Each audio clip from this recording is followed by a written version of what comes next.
Friend, welcome back my channel all in one Richa के संग।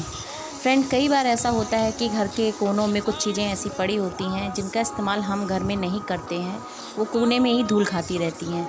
तो आज मैंने क्या किया, मेरे पास एक बॉक्स था, ये कई दिनों से डस्ट ही खा रहा था। कभी मैं इसके ऊपर फ्लावर पॉट रख देती थी या कभी न्यूज़पेपर रख देती थी, तो ये बाहर ही रहता था। तो अभी क्या है, आज मैं इसका पूरा मेक ओवर करूँगी, इसको एक अच्छा लुक दूँगी जिससे कि इसको मैं सेंटर टेबल की तरह भी यूज़ कर सकती हूँ। तो अभी चलिए अभी इस बॉक्स को यूज़ करते हैं, क्योंकि ये बॉक्स कभी हम लोग पोस्टिंग आते जाते थे तो हम लोग को ज़रूरत पड़ती थी। पोस्टिंग आने जाने से का मतलब ये है कि हमारी ड्यूटीज़ जो होती थी बाहर आती थी, तो हम लोग इन्हीं बॉक्स का इस्तेमाल करते थे अपने सामान को लाने और ले जाने में। तो अभी क्या है, ये बेकार हो चुकी है क्योंकि घर इस्टेब्लिश हो चुका है।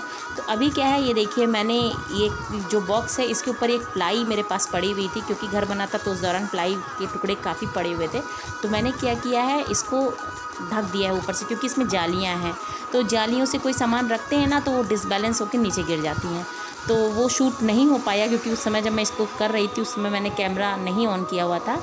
अभी इसको मैं आपको बता रही हूँ कि आपके पास भी अगर कोई बॉक्स ऐसा पड़ा है तो आप उसको किस तरह से अच्छा और अपने लिए यूटिलिटी का एरिया बना सकते हैं, एक अच्छे से यूज़फुल बना सकते हैं कि हाँ, किस तरीके से हम उसका इस्तेमाल करें अच्छे तरीके से। तो बहुत ही अच्छा है। तो इसको देखिए, ये प्लाई है, आपको दिख रही होगी, ये प्लाई है। तो इस प्लाई को मैंने क्या किया है, कील से जो होती है, कील से चारों तरफ चारों कोनों से मैंने फिट कर दिया है। हालांकि ये प्लाई बड़ी थी, फिर भी मैंने इसको काट के जोड़ा है किसी तरीके से। तो ये देखिए, बहुत अच्छे तरीके से जोड़ दिया। और साथ में एक जगह और एक पटरा टूट गया था इसका बॉक्स का, तो इसके लिए मैंने अलग से लकड़ी लेकर के बढ़िया सा एक नेल लगा दी मैंने। तो एक तरह से ये अच्छे से कवर हो चुका है। और ये देखिए, कुंडी थी, इससे क्या है, लॉक लगाते थे तो इसमें सामान बाहर नहीं कोई निकाल सकता था, क्योंकि ट्रैवलिंग के दौरान कभी कभी होता है कि हाँ, कोई सामान ना निकाले, तो बढ़िया से इसको ऐसे बनाया गया था।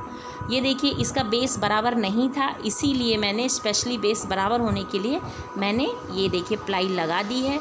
और प्लाई लगाने के बाद क्या है कि एक प्रॉपर एक इसका जो सरफेस है, एक मुझे एक मिल गया बढ़िया। तो अब इस पर कोई भी सामान अगर मैं रखूँ तो वो गिरेगा भी नहीं और बढ़िया से अच्छे समय तक रखा रह सकता है। तो अब देखिए, अभी क्या है, इस रैग मार्क मेरे पास रखा हुआ है, ये वाटरप्रूफ रैग मार्क है।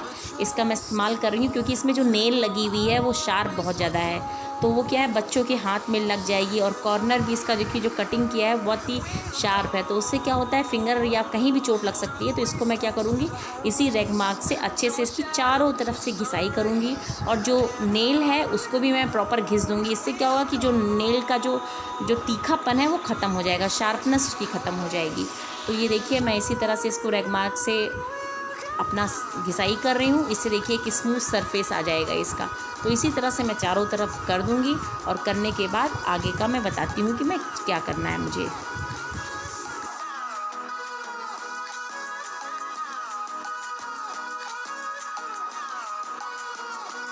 तो ये देखिए, ये मैं घिसाई जो कर रही हूँ, इससे क्या है कि ये जो मैंने अपना रैग मार्क लिया है, ये नॉर्मल वॉल वाला नहीं है, ये हार्ड सरफेस को करने वाला है, तो वही लीजिएगा।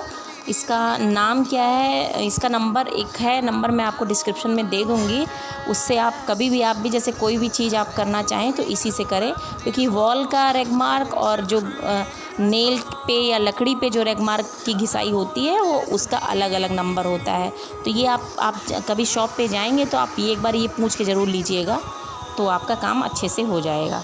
तो ये देखिए, मैंने घिसाई कर ली है। और ये देखिए, कॉर्नर में एक प्लाई का टुकड़ा जो था कॉर्नर का टूटा हुआ है, तो उसको क्या है, अब इसको भी अच्छे से मैं घिसाई करने के बाद इसको मुझे हटाना है। तो काट तो सकती नहीं, काट दूंगी तो कॉर्नर कट जाएगा। इसके लिए मैं क्या करूँगी, इसके लिए मैं एक ट्रिक मेरे दिमाग में आई है कि मुझे क्या करना है, मैं भी आपको बताती हूँ। और अब ये जहाँ जहाँ जैसे कीलें ठोकनी है, जहाँ कुछ निकला हुआ है, ये नेल से मैं इसको अच्छे से लगा दे रही हूँ कि जिससे कि बढ़िया से एक मजबूती बनी रहे। क्योंकि इतनी मेहनत कर रहे हैं तो ज़रूर चाहूँगी कि थोड़े दिन और चले ये बॉक्स हमारा। तो ये देखिए, मैं अच्छे से इसमें नेल लगा दे रही हूँ जिससे अच्छे से चारों तरफ पकड़ हो जाए। तो नेल लगा करके अब इसको क्या करूँगी कि दूसरे साइड में भी इसी तरह से नेल लगा लूँगी, तो इससे क्या है कि अपना अच्छे से मजबूती आ जाएगी।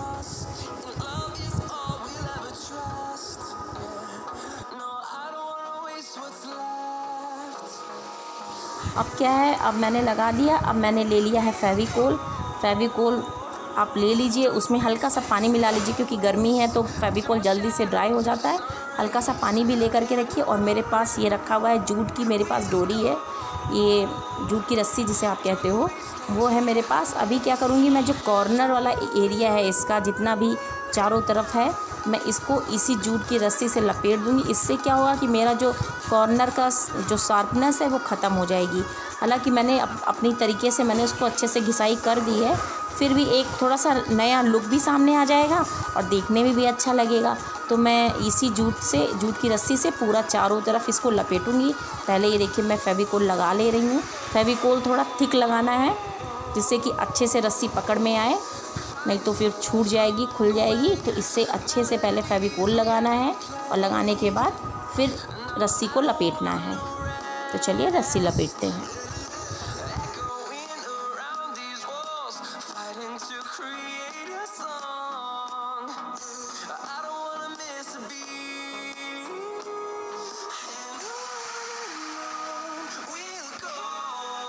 रस्सी को लपेटते हुए साथ के साथ रस्सी को प्रेस करते हुए नीचे से ऊपर लेके जाना है। इससे क्या होगा कि जो हम रस्सी लगा रहे हैं वो प्रॉपर अच्छे से सेट हो जाए। तो हमारे गम से वो सेट तभी होगी जब हम ऊपर से उसको प्रेस करते हुए नीचे तक लेके जाएंगे। और अब देखिए मैंने इसको और अच्छे से फिक्सिंग के लिए, ये देखिए क्लिप होती है, क्लॉथ पिन होते हैं, मैंने उससे इसको प्रेस करके लगा दिया। इसी तरह से मैं चारों तरफ मैं लगाऊंगी और जब हो जाएगा फिर मैं आपको दिखाऊंगी कि कैसे क्या करना है। पहले अच्छे से रस्सियों को लगाना है चारों तरफ।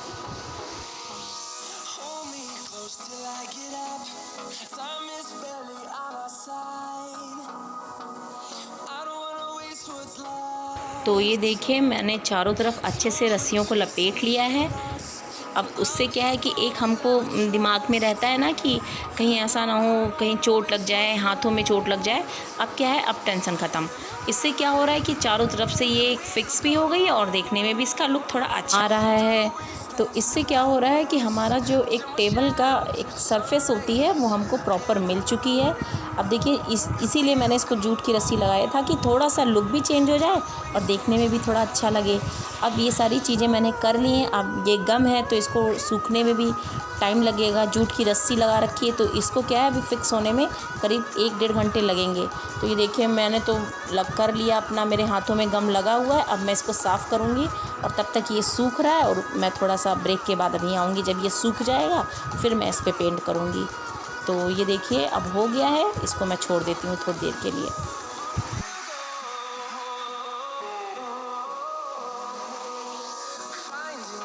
तो अभी आते हैं हम थोड़ी देर में, ये मैं आपको बता रही हूँ। अब चलिए पेंट है ये। अब पेंट आपके पास तो अवेलेबल होगा ही, ब्लैक पेंट तो नॉर्मल लोग अपने पास रखते ही हैं किसी न किसी काम के लिए। अगर नहीं है तो आप एक्रेलिक पेंट का भी यूज़ कर सकते हैं। तो मेरे पास ये पेंट रखा हुआ था, मैं ब्लैक पेंट से पूरे, क्योंकि ऑलरेडी नीचे ब्लैक हो रखा है तो मैं ऊपर भी ब्लैक ही कर दे रही हूँ। एक प्रॉपर सरफेस ऊपर से नीचे तक एक जैसा लगेगा। फिर बाद में ऊपर थोड़ा सा डेकोरेशन के लिए मैं कुछ और करना चाहूँगी तो बाद में करूँगी। तो देखिए इसको तारपीन का तेल यूज़ करके ही मैं सारी चीज़ें करती हूँ। अगर आप कोई पेंट कर रहे हो इस तरह से, हालांकि मेरा पेंट बर्जर का है तो मैं जो पेंट कर रही हूँ इसमें तारपीन का तेल मैं इस्तेमाल करती हूँ और रोलर से मैं कर रही हूँ। देखिए कितना बढ़िया एकदम से दिखाई दे रहा है कि एकदम प्लेन है बिल्कुल सरफेस इसका। अब ये देखिए येलो पेंट से मैंने सोचा कि थोड़ा सा जो रस्सियाँ हैं उनको कुछ बॉर्डर का वो दे, पर वो अच्छे से हो नहीं पा रही थी। फिर भी मैंने लगाया है थोड़ा बहुत। देखिए इसकी थोड़ा सा बॉर्डर थोड़ा सा अलग ही आए, पर मुझे लग रहा है ब्लैक पेंट होने की वजह से वो अच्छे से रंग नहीं निखर के आया है। तो आप लोग जब भी कोई चीज़ करिएगा तो इस चीज़ का हमेशा ध्यान रखिएगा कि ब्लैक पेंट जो होता है उस पर कोई चीज़ जल्दी से चढ़ती नहीं है। तो हमेशा इस चीज़ का ध्यान रखिएगा। मैं जल्दबाजी में भूल गई, दिमाग से भी उतर गया मेरे। फिर भी मैं थोड़ा थोड़ा दे रही हूँ, एक बॉर्डर दे रही हूँ। बनता है तो ठीक है, नहीं तो कोई नहीं। मुझे एक आइडिया आ गया कि हाँ अब आगे से कभी भी मैं इस तरह से नहीं करूँगी। अब फिर भी मैं देखिए कर रही हूँ। येलो और ऑरेंज का एक कॉम्बिनेशन बन जा रहा है, रेड और येलो का कॉम्बिनेशन है, उसी से मैं बना रही हूँ। अब देखिए ये लीव्स मैंने ले आई सामने, मेरे घर के सामने जस्ट ये लीफ मुझे मिली तो मेरे दिमाग में आया कि चलो क्यों ना इसी से ही कुछ बना डालते हैं। तो ये देखिए अभी मैं लीव्स लेके आ गई हूँ। अब मैं इसको सेट करके ये 3 लीव्स मैं लेके आई हूँ, इनको मैंने सेट भी कर दिया अच्छे से। अब मैं इसके ऊपर, मेरे पास एक स्प्रे पहले से था, आपने देखा होगा कि मैं DIY में कई बार मैंने स्प्रे को यूज़ किया है, तो मैं इसी का ही इस्तेमाल करूँगी। तो चलिए अब स्प्रे पेंटिंग करते हैं। तो ये देखिए, ये मैंने स्प्रे करना शुरू कर दिया है। स्प्रे हमेशा एक बार में ही करें और एक डिस्टेंस मेंटेन करके करें, तभी अच्छे से स्प्रे पेंटिंग हो पाती है। तो ये देखिए, मैंने एक बार में ही 1-2 बार, तो मैंने एक ही 2 बार किया, मगर जहाँ मुझे लगा 1-2 बार कि हाँ अच्छे से नहीं हुआ, मैंने वहाँ डबल कर दिया।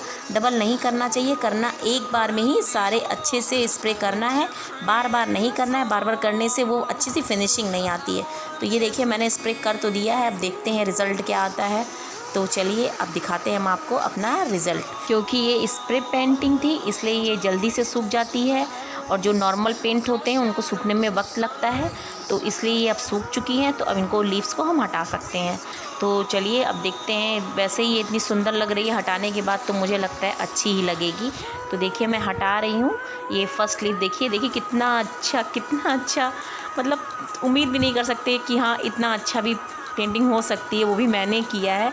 तो आप लोग भी छोटी छोटी चीज़ों से अपने घर को अच्छा कर सकते हैं। मैं हर बार कहती हूँ कि कोई भी चीज़ ऐसी नहीं है जो आप कर नहीं सकते, सब कुछ कर सकते हैं। तो देखिए कितना इजी है एक तरीके का। हाँ, थोड़ा सा पेशेंस और धैर्य की ज़रूरत होती है इन सब चीज़ों में। तो अपने काम को निपटा करके छोटे मोटे काम किए जा सकते हैं, जिससे हमारा घर भी सुंदर लगे। ये देखिए, अब मैंने आपको ये नाइट का लुक दे दिया है। आपको कैसा लग रहा है?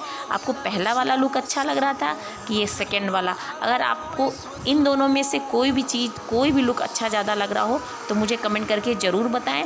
और आपको अगर मेरा ये पार्ट पसंद आया है तो मुझे लाइक करना ना भूल। के लिए tata, bye bye and take care, और मस्त रहिए।